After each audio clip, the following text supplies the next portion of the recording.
Hi friends, ഷെഫീസ് dream വേൾഡിലേക്ക് സ്വാഗതം.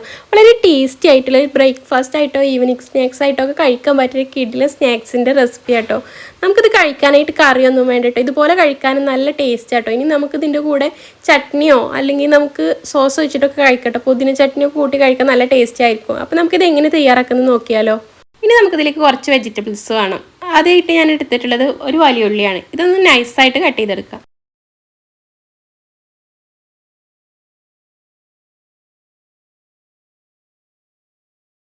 ഇനി നമുക്കിതിലേക്ക് വേണ്ടത് ക്യാബേജാണ്. ഞാനിവിടെ ചെറിയ ക്യാബേജ് എടുത്തിട്ടുണ്ട്. ഇതിൻ്റെ ചെറിയൊരു ഭാഗമാണ് എടുക്കുന്നത്.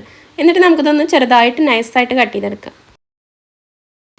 ഇനി ഇതിലേക്ക് ഒരു ചെറിയ ക്യാരറ്റിൻ്റെ പീസാണ് എടുത്തിട്ടുള്ളത്. അതൊന്ന് നൈസായിട്ട് ഇതുപോലെ തന്നെ കട്ട് ചെയ്തെടുക്കാം.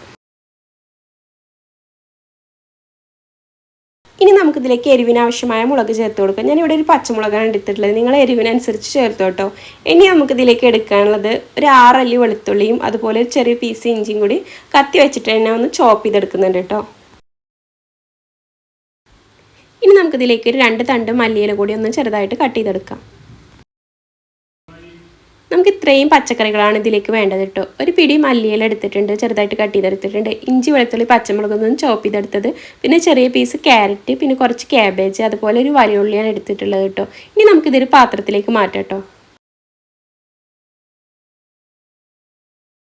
നമുക്കിതിലേക്ക് വേണ്ടത് ഒരു 3 ടേബിൾ സ്പൂൺ അരിപ്പൊടിയാണ് കേട്ടോ. നമുക്ക് വെള്ളം ചേർത്തതിന് ശേഷം കുറവുണ്ടെങ്കിൽ നമുക്ക് പിന്നീട് ചേർത്ത് കൊടുക്കാം കേട്ടോ. ഞാനിപ്പോൾ ഒരു 3 ടേബിൾ സ്പൂൺ ചേർത്ത് കൊടുക്കുന്നുണ്ട്.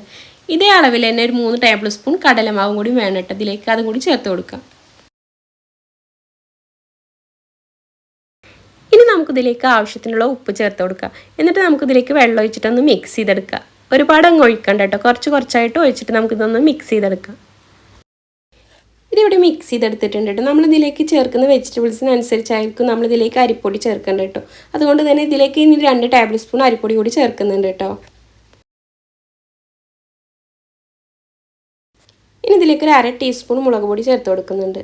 അതുപോലെ ഒരു 1/2 ടീസ്പൂൺ മല്ലിപ്പൊടി കൂടി ചേർത്തിട്ട് നമുക്കിതൊന്ന് നല്ല രീതിയിലൊന്ന് വെള്ളം ചേർത്തിട്ടൊന്ന് മിക്സ് ചെയ്തെടുക്കാം.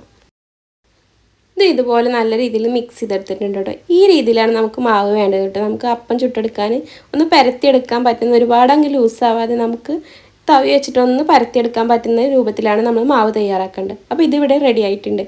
ഇനി നമുക്കിതൊന്ന് ചുട്ടെടുക്കാം. നമ്മൾ ചട്ടിയിലേക്ക് കുറച്ച് വെളിച്ചെണ്ണ ഒഴിച്ചിട്ടുണ്ട് കേട്ടോ. ഇനി നമുക്കിതുപോലെ ഒന്ന് പരത്തിയെടുക്കാം കേട്ടോ ബ്രഷ് വെച്ചിട്ട്. ഇനി നമുക്കിതിലേക്ക് മാവ് ഒഴിച്ചു കൊടുക്കാം. ഒരുപാട് അങ്ങ് ഒഴിച്ചു കൊടുക്കണ്ട കേട്ടോ. ചെറുതായിട്ട് ചുട്ടെടുത്താൽ മതി. നല്ല സോഫ്റ്റ് ആയിരിക്കും നമ്മൾ ഈ ദോശ കേട്ടോ. അതുകൊണ്ട് തന്നെ നമ്മൾ വലുതാക്കി ചുട്ടെടുക്കുമ്പോൾ മറിച്ചിടുമ്പോൾ ബുദ്ധിമുട്ടായിരിക്കും. അതുപോലെ പെട്ടെന്ന് പൊട്ടിപ്പോകും കേട്ടോ. ഇനി നമുക്കിതൊന്ന് മൂടി വെച്ചിട്ട് വേവിച്ചെടുക്കാം. എന്നിട്ട് നമുക്ക് അടിഭാഗം ഒന്ന് വേകുമ്പോൾ മുകൾ ഭാഗം കൂടി ഒന്ന് വേവാനായിട്ട് തിരിച്ചിട്ട് കൊടുക്കാം.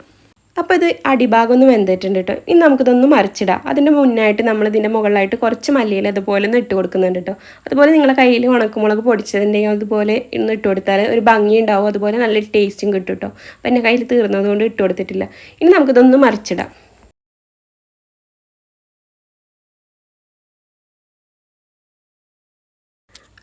അടിഭാഗം നല്ല രീതിയിൽ തന്നെ വെന്തിട്ടുണ്ട് കേട്ടോ. ഇനി ഇതിൻ്റെ മുകളിലായിട്ട് കുറച്ച് ബട്ടർ ഇട്ട് കൊടുക്കുന്നുണ്ട് കേട്ടോ.